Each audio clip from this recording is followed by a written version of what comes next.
우리 다 같이 사도신경 신앙고백함으로 새벽기도 시작하겠습니다. 나는 전능하신 아버지 하나님 천지의 창조주를 믿습니다.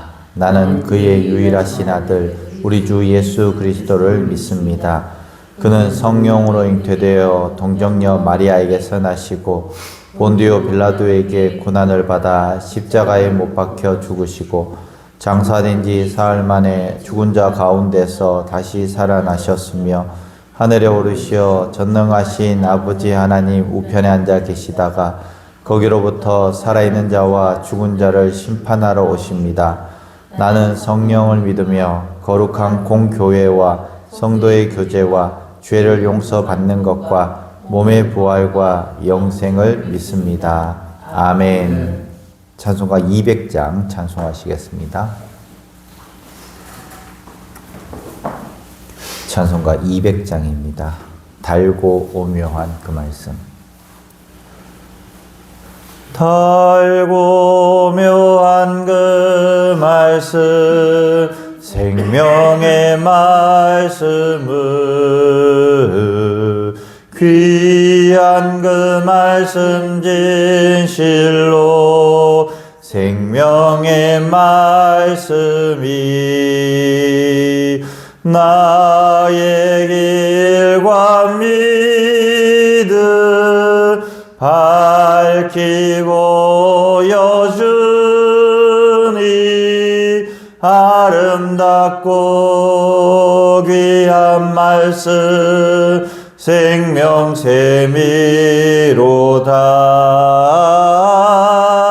아름답고 귀한 말씀 생명샘이로다.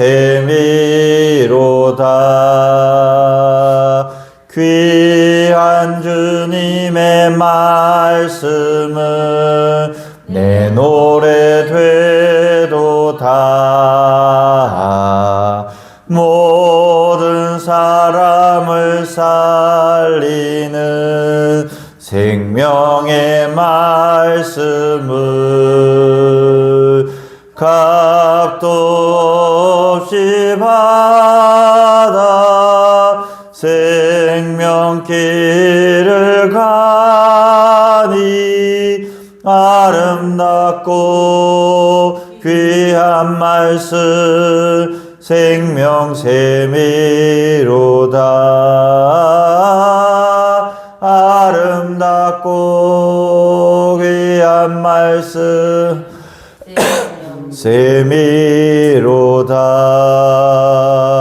널리 울리어 퍼지는 생명의 말씀을 마음의 용서와 평안을 골고루 주나니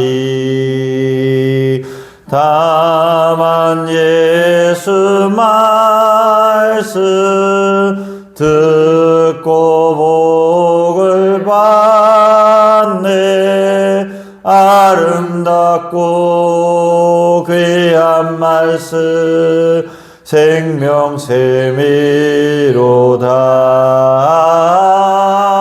아름답고 귀한 말씀 생명샘이로다.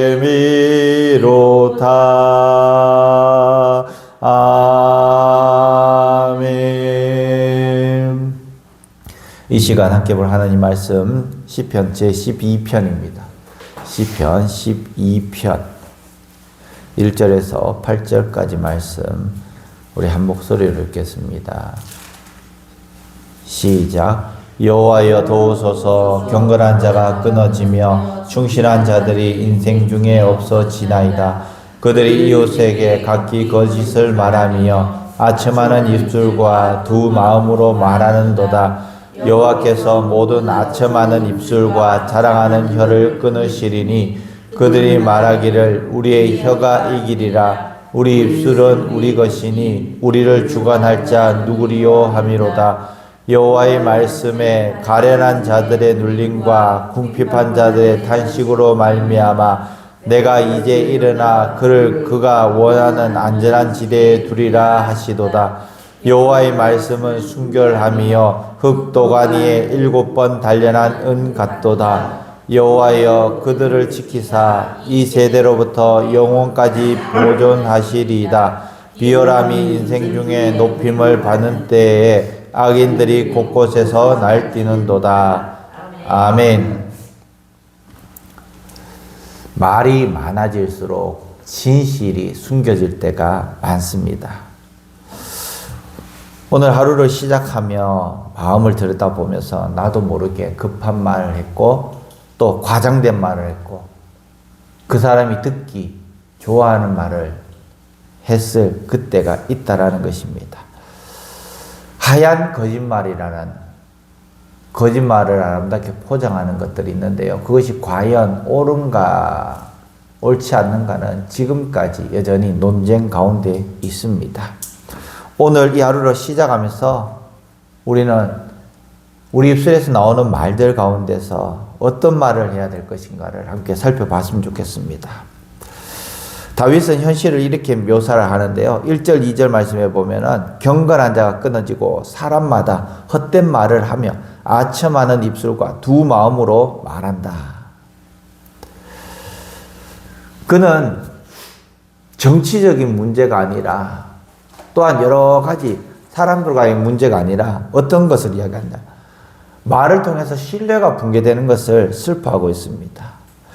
관계의 기초가 말인데 이 말을 통해서 무너지는 그 상황 가운데 있다는 것을 오늘 우리에게 말하고 있습니다. 우리도 압니다. 단체방에 떠도는 이야기들, 때로는 유튜브에 떠도는 이야기들, 사실관계를 명확하게 하지 않고 거기에 빠져드는 우리의 모습들, 그것이 거짓임에도 불구하고 믿어주려고 하는 그 노력들, 그 신뢰의 붕괴가 우리 속에 얼마나 많이 있는지 모릅니다. 관계의 기초는 말인데 말이 무너졌다는 것입니다. 자기의 돈 때문에, 자기의 금전적인 이득 때문에 남을 속이는 것. 또 유튜브 안에서도 굉장히 많은 선동적인 이야기들이 많이 있습니다. 분위기를 맞추려고 던지는 그 빈말, 억울함이 불붙어서 나오는 자기 보호의 그 거친 말들. 다윗은 그 이야기를 하면서 어떻게 이야기합니까? 주여 도와주십시오 라고 이야기합니다. 주여 도와주십시오. 시편 12편이 특별한 이유는 바로 하나님이 응답하셨다는 겁니다. 과거에는 본인 스스로, 그냥 시편 기자가 스스로 이야기하고 스스로 깨달은 건데, 그런데 12편은 하나님께서 직접 응답하셨다는 것이죠. 5절 말씀에 보면은 여호와의 말씀에 이르시되 이제 내가 일어나 그를 안전하게 하리라. 사람의 말이 가볍고 늘릴수록 하나님이 일어서신다라는 것입니다. 그리고 이렇게 말씀합니다. 하나님의 말씀을 순결하여서 흙도가니에 7번 단련한 은과 같다. 순수하다는 것입니다. 우리 인간도 상대방을 살리는 말이 있고 또 죽이는 말이 있지만은, 그러나 우리가 어떤 말을 해야 될까요? 때에 맞는 말, 또 그 사람에게 맞는 말을 해주는 것이 옳을까? 아니면 정확하게 이야기하는 것이 옳을까? 이것은 숙제예요, 숙제. 옳다 그르다의 문제가 아니라,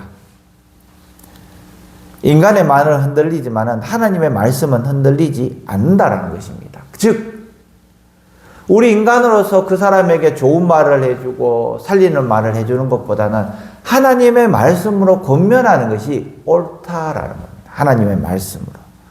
거짓과 이 과장에 뒤엉키는 그 말이 아니라, 우리가 하나님의 말씀 가운데서 하나님께서 그에게 이야기하는 그 말이 무엇일까? 때로는 인간적인 노력이나 경험치를 가지고 그 사람에게 이야기해 줄 수 있습니다. 틀렸다 맞다의 문제가 아니라 우리가 해야 될 것은 하나님의 말씀을 가지고 그 사람에게 권면하는 것. 그것이 오늘의 말씀이라는 것입니다. 인간의 말은 흔들리지만 하나님의 말씀은 거짓과 과장이 없이 그 한 영혼을 위한 그 영양제와 같은 그 말씀이라는 것입니다. 오늘 이 하루를 살아가는 동안 우리는 많은 말보다 하나님의 말씀을 더 믿겠다. 그렇게 고백을 해야 한다는 것이죠. 그렇다면 구체적으로 우리가 어떻게 해야 되는가? 시편 12편에는 세 가지로 우리를 이끌어가고 있습니다. 첫 번째는 입술을 경계하는 하루여야 한다.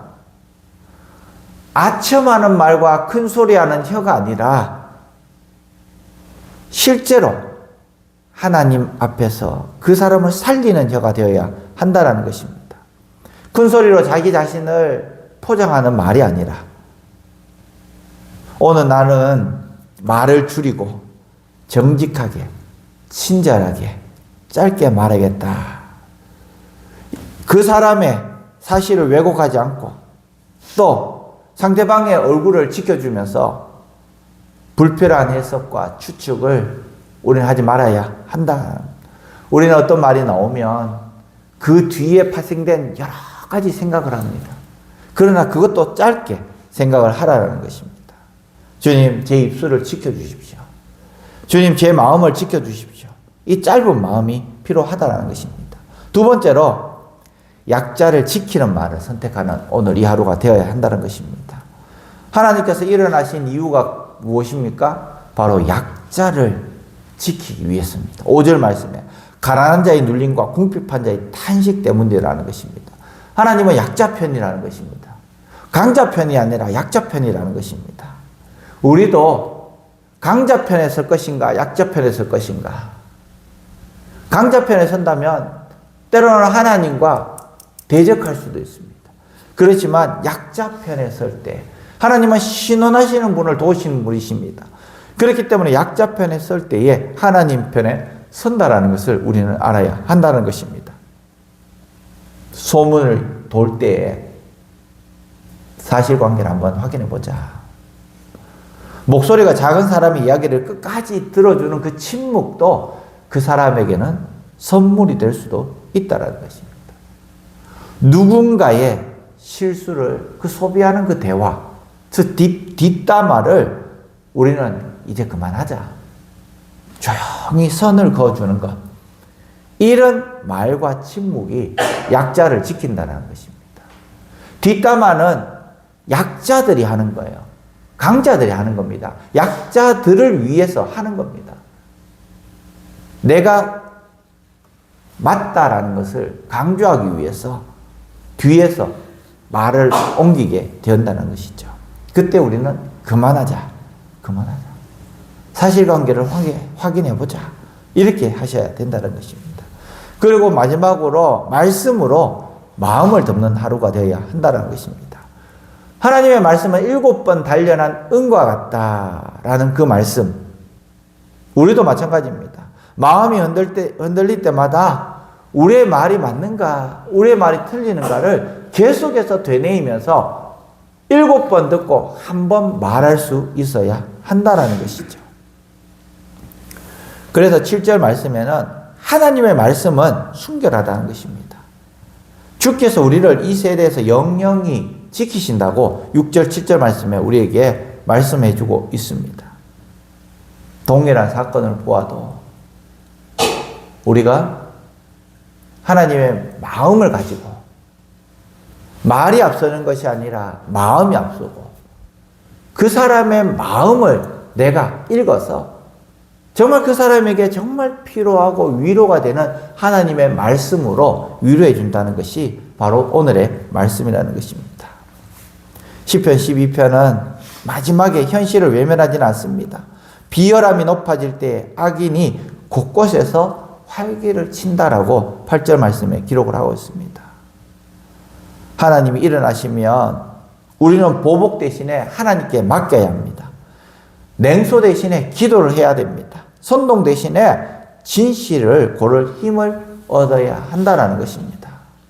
때로는 내가 옳다라는 것을 보여주기 위해서 많은 사람들의 입술을 모으고 많은 사람들의 마음을 모읍니다. 내가 내 힘으로 내 능력으로 그렇게 할 필요가 없어요. 이것이 옳다 저것이 옳다라는 것은 하나님께서 판단하십니다. 우리는 옳은 길을 가기 위해서 내 자신을 내어놓아야 한다는 것입니다. 수많은 말을 하는 가운데서 말씀의 손을 꼭 잡으셔야 합니다. 그 말씀의 손을 잡고 걸어가면서 비열함이 높아지는 이 세상 속에서 순결한 말을 고를 수 있는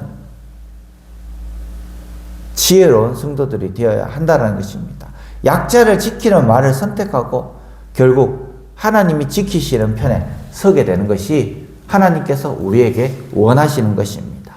오늘 이 하루를 살아가면서 정말 약자들의 편에 설 수 있는, 그리고 그들을 위해서 하나님의 말씀으로 중심을 다해서 권면할 수 있는, 그래서 그 약자가 하나님의 말씀으로 새 힘을 얻을 수 있는 우리 사랑하는 성도들 되시기를 주님의 이름으로 간절히 축원합니다. 기도하겠습니다. 말씀으로 세상을 지으신 하나님, 우리의 입술을 지켜주시고 우리의 마음을 말씀으로 덮어 주시옵소서. 아첨과 과장을 멀리하고 정직하고 친절하게, 또한 짧게 말하게 하여 주시옵소서. 약한 자를 지키는 말을 선택하게 하시고 이제 내가 일어나겠다 하신 주의 약속을 오늘의 분주함 속에서도 기억하게 하여 주시옵소서. 여호와의 말씀은 7번 단련한 은과 같다고 했습니다. 순결한 그 말씀, 이 고백이 우리의 해석을 새롭게 하고 저녁이 되었을 때에 오늘 또 주님께서 나를 지키셨다. 하나님의 말씀으로 나도 약한 사람을 세웠다. 그렇게 고백할 수 있는 저희들 되게 도와주시옵소서. 오늘 또 살아가는 우리 사랑하는 성도들 그 삶의 현장 속에서도 승리할 수 있도록 축복하시고 그리스도의 향기를 또 빛과 소금의 역할을 잘 감당할 수 있는 힘과 능력을 허락하여 주시옵소서. 강한 자에게 강하고 약한 자에게 약한 저희들 되게 도와주시고 말씀 가운데 승리할 수 있는 저희 사랑하는 성도들 다 삼아 주시옵소서. 우리가 가는 그곳에서 정말 하나님의 말씀이 살아 운동력 있는, 그래서 능력을 베풀 수 있는 그 하나님의 말씀이 될 수 있도록 도와주시옵소서. 날씨가 많이 추워졌습니다. 하나님께서 건강 지켜주시고 또한 환우들도 많이 있습니다. 하나님께서 한 사람 한 사람 직접 찾아가 주셔서 여호와의 라파의 하나님께서 손을 얹어 기도할 때마다 거룩한 영 예수의 이름으로 그 치유가 급속하게 일어날 수 있도록 주님 역사하여 주시옵소서. 마음이 약한 성도들도 있습니다.